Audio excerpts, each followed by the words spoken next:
Yeah, now I'd like to invite Dr. Rui Fernandez.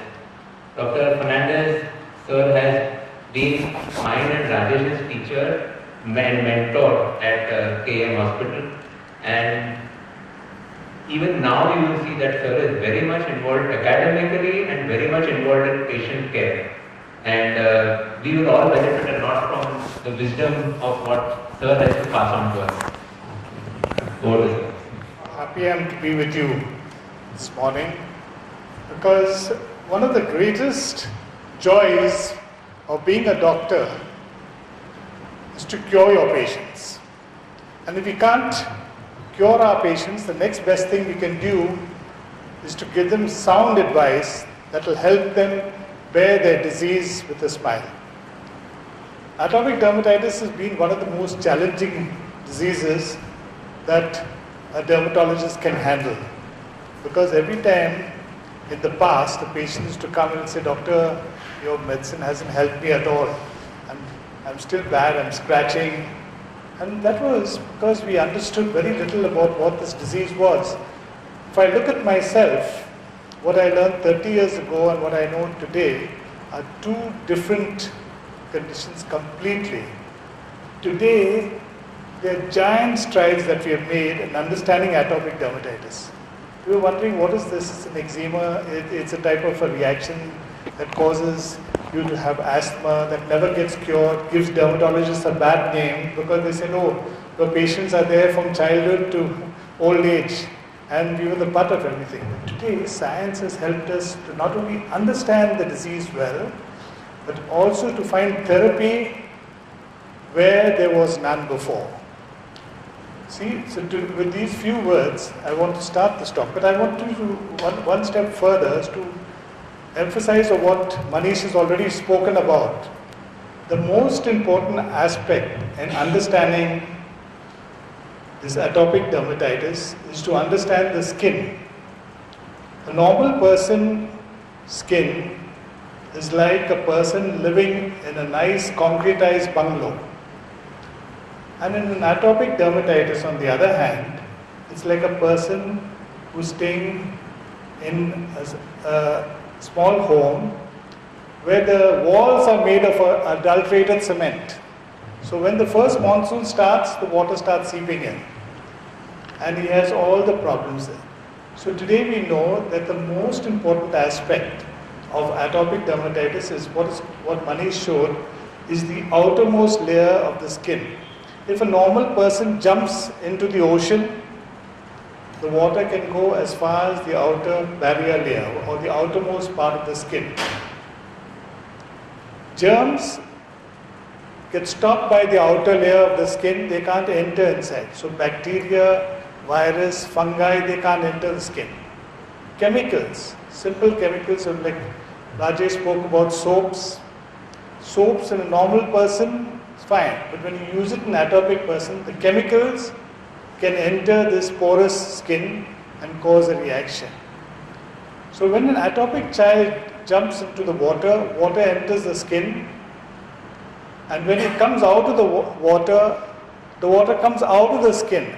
And unfortunately, what happens is, whatever normal skin water is inside the skin also comes out. So the atopic skin is always a dry skin. So whenever you see atopic skin, if he's got an oily skin, it's not atopic. You have to revise your diagnosis. You feel that the skin is always dry. One of the exercises I do is when the child, parents come with the child and say, "Doctor, thanks, your medicine is work, it's all right." I said, "No, I strip the child and pass my hand and show the parents how to examine the child. Don't do it with one finger. If you do it with one finger, you'll never find it. 4 fingers, you pass it all over the skin, and you can find out what Manish was talking about, the hot spots. Those are the spots which are going to break down, and the eczema is going to spread all over the body. So this is the important difference. Now they have scientifically worked on why is this atopic skin so different from the normal skin. And they have found out that there is a protein in the skin which is deficient. It's a protein called filaggrin. And this filaggrin is very important for the structure of the outer layer of the skin, which is deficient in atopics. And therefore now the emphasis in atopic treatment is topical treatment. So having said that, we'll come to my first slide. This is the message that I want all atopics to take home.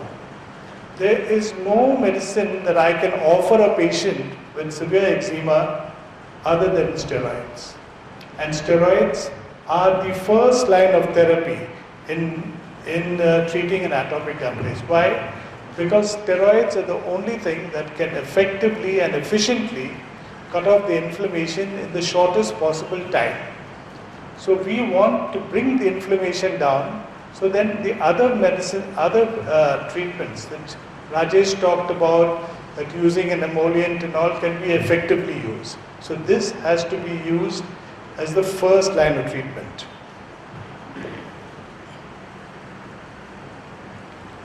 Now, most often when you talk about steroids, steroids is like a big wardrobe. There are various types of steroids. There are some which are very strong and some which are very mild or mildly potent. If you look at the side of what I've written, the first one is very potent. The inflammatory activity is 500 and the lowest one is 1 to 10. So children cannot use the first two, because if you try to use the first two, you're going to land up with a lot of side effects. We use only the last two in children, and that also for a very short time, which I will tell you. So just remember that all steroids are not. Don't fall for the advice that people tell you, my grandmother had atopic dermatitis and doctor gave this ointment, so you also use it on a child. Don't fall for that. When a doctor prescribes a steroid drug, he is fully aware of the potency of the drug, the type of drug he needs to give depending on the severity of the disease.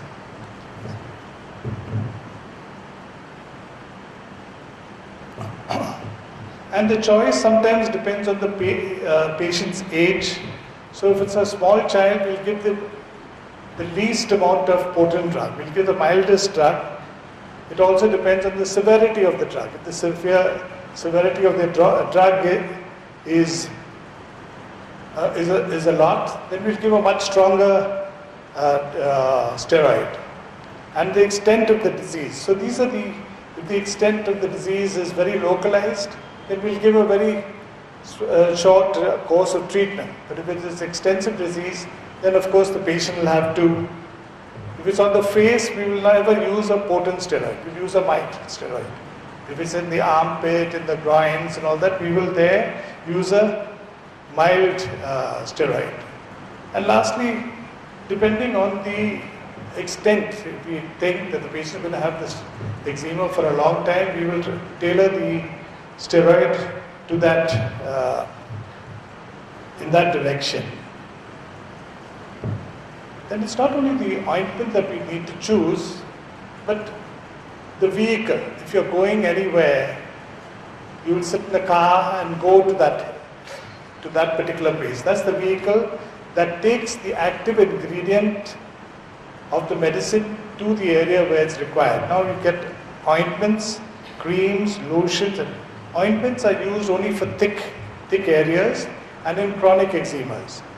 So when you give an ointment, say, take an ointment like Tinovate or something like that, you'll give an ointment base or cream base depending on what type of eczema you're treating. If the skin is very thick, we would like to give something like an ointment.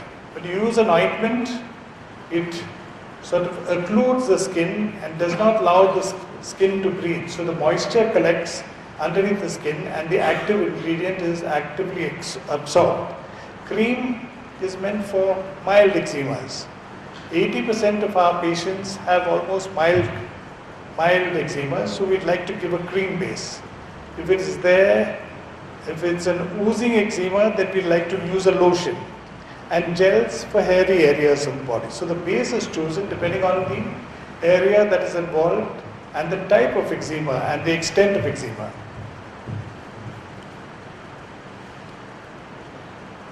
Now the quantity to be applied. If you ask 10 people to apply a quantity of ointment on an eczema, You'll see some people take a handful and apply it. Some people put too little, that won't be effective. But in dermatological parlance, we have what is called a finger tip unit. We take it from the crease, finger crease, to the tip of the finger. That's one finger unit, and that's enough for covering. It's about 0.5 grams, that amount, and that's enough to cover a big area of about a hand, the size of your hand. So based on that, we prescribe the ointment. Some of these ointments, they use more than a certain specific amount. For instance, if you're using more than 50 grams, then the steroid starts having internal effects, systemic effects, and that is the thing we want to avoid. So we show the patient how much he needs to use.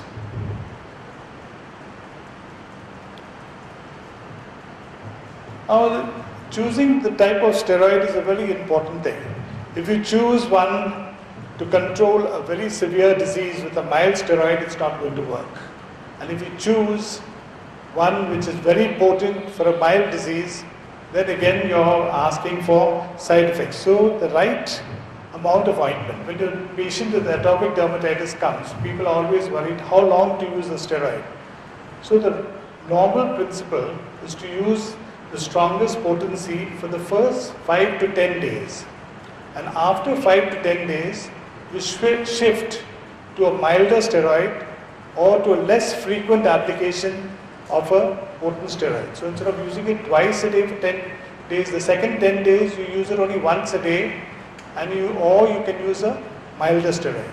But at the end of 15 to 20 days, when the eczema is under control, then we switch on to other things, like we can switch on to moisturizers or other drugs which I will talk to a little later. For children, we use moderately potent steroid to start with, and this is followed by mild steroids. But by the time 20 days are over, our use of steroids completely stops and we try other agents.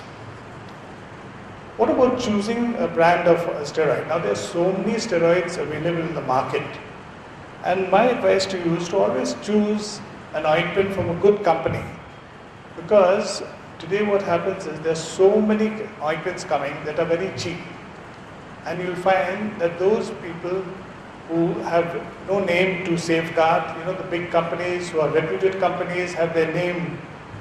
If you use something that is substandard, they will spoil their name. So they are always bringing you good, better drugs. Might be a little more expensive. Today, one product can be sourced from various areas.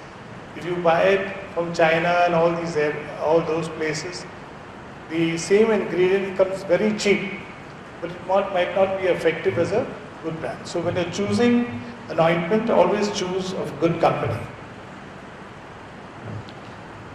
Now, one thing about atopic dermatitis is that the body gets colonized with bacteria not only on the eczematous areas but also in the normal skin. And therefore, sometimes these bacteria, they form a colony and start the whole eczematous process. They start the inflammation all over the body. So, a local topical antibiotic together with steroid or systemic steroid when it is extensive would be very helpful in trying to keep the disease under check.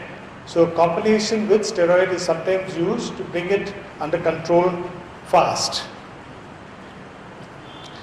And then there comes the question of steroid phobia. Very often patients come to you and say, "Doctor, my child has got atopic dermatitis," but they warn you at the outset, "No giving in any steroid, I don't want any steroid." And you go into the details of finding out what exactly happens. Very often what happens is you go to a party and there are a whole lot of socialites over there and they say, "How's your son with atopic dermatitis doing?" "Oh, he saw this doctor and he prescribed steroids and now the child is put on weight." You hear this loose talk from patients and you get influenced and you feel that using a steroid is a bad word. But just remember, it's the first line of treatment, and the right place to get the proper advice is from your doctor, because he'll be able to guide you what steroid to use, what base to use, how long to use it. So don't listen to your driver, your maid, or some neighbor of yours. Ask the doctor, because he's the person who's prescribing it, and he won't let you get into a problem. He'll tell you exactly which one. So steroid phobia is more created by people rather than. We use steroids extensively. In dermatology, if tomorrow government decides to ban no more steroid ointment, I think I'll have to change my profession. I think I'll have to find out some other thing to do rather than practice dermatology, because we're so used to every prescription of ours has a steroid ointment. And it's the best drug to bring a disease under control. And you must take it in that sense, If you have a Mercedes-Benz, doesn't mean to say you can just step on the accelerator and there won't be any accident. If you drive it like a mad person, of course you're going to kill people. But if you drive it carefully, you'll be able to save. So steroid has to be used very judiciously and carefully. You see people going abroad. I'm extremely frightened of those people who are going abroad. They say, doctor, you've given me this. Now what do I do if it comes again? If you tell them the same ointment, then they'll be going back to America with 2 suitcases. The small suitcase will contain all their clothes, and the big suitcase will have these steroid ointments in it. It is only here that we abuse steroids, because you go straight to the chemist, you don't have to get a doctor's prescription, you get the steroid ointment, and you keep using it till the side effects occur, and then you start blaming the steroid that has caused the side effects. It has to be used judiciously. In America, any other of these Western countries, if a doctor has prescribed 1 tube of steroid, you won't get it in the whole of America. You can go wherever you want. The chemist will never dispense a 2nd tube. That is the amount of care they take.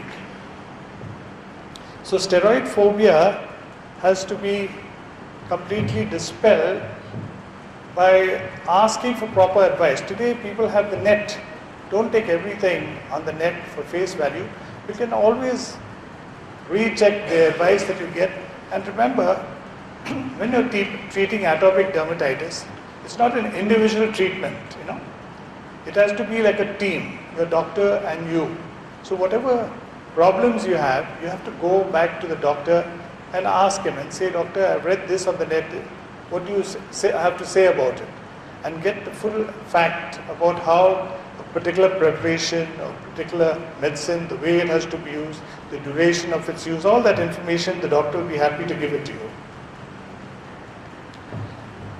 Now I told you that after you use the steroid, we don't use steroid for long. By about 15 to 20 days, we stop using topical steroid. There are 2 new drugs that have completely changed the face of treating atopic dermatitis. And they are called calcineurin inhibitors, and 2 of them are tacrolimus and pimecrolimus. These 2 are the new drugs that are available in the market. Pimecrolimus is used in children from above 3 months onwards, and tacrolimus is used for children above 2 years. Tacrolimus is used both for children as well as adults in different strengths. For children you use it in 0.03%, and in adults you use it 0.1%. And they have completely taken over from steroids. So after the patient is well under control in the first 2 weeks, then we switch the patient on to these calcineurin inhibitors. And what do? They prevent the inflammatory cells in the body from producing chemicals that cause inflammation. And these drugs are completely safe. They don't have the side effects that steroids have. They are absolutely safe. They've been used for 2 years and more continuously in trials. And the only side effect that they have is local irritation, which sometimes occurs, and people can look after that. But besides that, there are no systemic side effects because this drug is not fully absorbed. It acts only locally. So they have revolutionized the way we treat our cases of atopic dermatitis. So today, I don't get patients coming repeatedly and asking me, doctor, this eczema is not well, because in the outset only we have already told him how to handle this medicine. We have warned the patient about flares. The disease might suddenly get flared up, and if you do what I've told you, feel the patient's whole body before, when the patient comes to you follow-up, you can find out which are the hot spots where are likely to break down, and pay special attention to those areas so that you keep that under control. Besides that, these two drugs can be used in areas where you can't use steroids. For instance, around the eyes, on the face, in the armpits, in the groins, in the genitals. You can use these ointments very safely. So they have wonderful effect. They cut off the itching, they cut off the inflammation, and help to get this disease under control. So they have revolutionized the way we are treating our patients of atopic dermatitis. For patients who have very severe eczema, the whole body is involved and the patient is very uncomfortable. The drug of choice before used to be steroids. We used to give steroids for a long time, and patients, on account of the high dose of steroids and giving it for a long time, had a lot of side effects. But no longer do we use high doses of steroids in these patients. The first choice now is cyclosporin, which is given systemically. We give those drugs and it works like a magic bullet. The side effects have to be very few. You have to monitor them. You have to keep a check on the kidneys. You have to keep a check on the blood pressure. And if you look after those two, you can give this for a long time. There are studies where they have given cyclosporin for a whole year continuously. And they found those patients have been completely able to live a very comfortable life. So cyclosporin is a drug of choice for people who have extensive disease. It is quite safe. It can be given in pregnancy. But the only thing is that you have to be careful when you're giving it to breastfeeding children, because it is passed through milk. That's the only precautions you have. So this drug has changed the way we look at severe atopic dermatitis involving the whole body. And the other ones which are related to cyclosporin, tacrolimus and pimecrolimus, they are useful for localized type of atopic dermatitis. I think this is my last slide. So what are the highs and the lows in this disease? The lows can be avoided. Relapses, recurrences can be avoided. To understand the disease, you must understand the atopic child. He's a very unhappy child, because first of all, from morning to night, before he goes to school, the mother is applying the ointment. And the mother is telling him, come on, you're getting late, applying him, shouting at him because he's not ready as yet. He applies the ointment, he goes to school. And the saddest story I heard from a child was, she was very sad, a small child, she must have been just about 4 or 5 years old. And she was, very withdrawn and all that. So the mother said, doctor, why don't you just talk to the child? She's very sad. So I said, the mother went out, left the child with me. And she asked the child, I said, what has happened to you? Why? He said, nobody loves me. Now that can be one of the most devastating things that can happen to anybody in this world.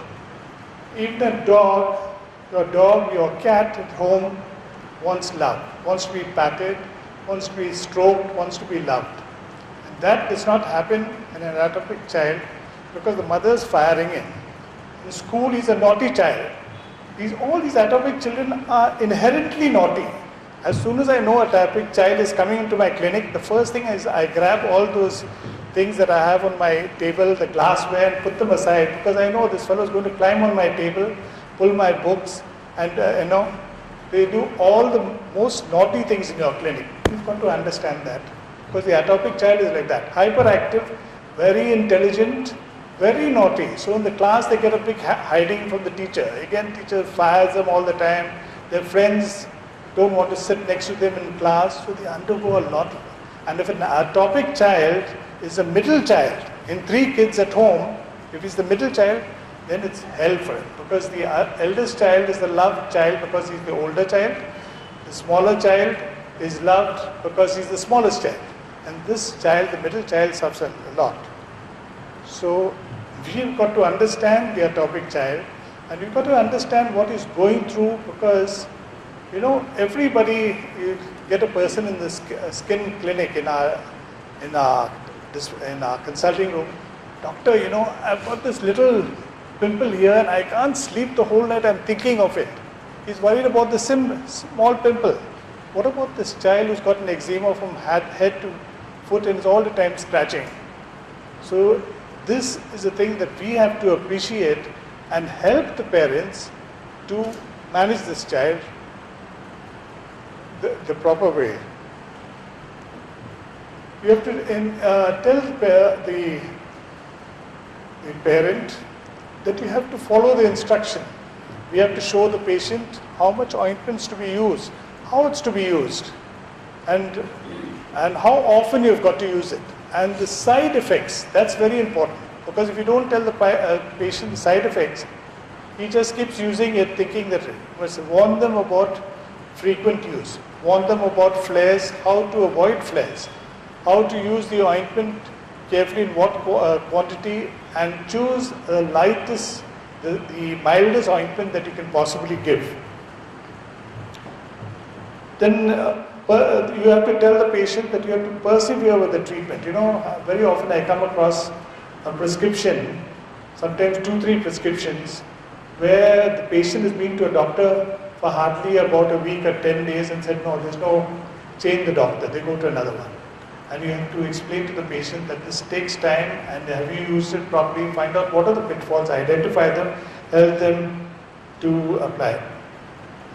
And you've got to allay the patient's fears. Very often patients come and ask me, doctor, please tell me, I'm fed up of this, tell me a permanent treatment for this. So I always tell them, I said, I know only one thing that is permanent in this world, and that is your permanent account number. Besides that, there's nothing that is permanent. Everything is temporary. So I said, you have got to be all the time looking after this child till the child knows how to handle and look after himself. So till that time, you've got to do your duty by looking. And the most important thing is emotional support. Unfortunately, in our country, we have not yet recognized how important an emotional support is. In England, they have got, in medical colleges, they have a ward only for atopic children. So wherever the atopic child is, he can miss his school and mark his attendance in the hospital. And they have a teacher who will help the child to, with the lessons so that he doesn't miss out anything. So they take that much of care to support patients, because they understand the gravity of the situation and how to give this child a better quality of life. Well, with these few words, I think I'll end here. I hope some of the advice at least gets across to you and is useful to you. Thank you very much.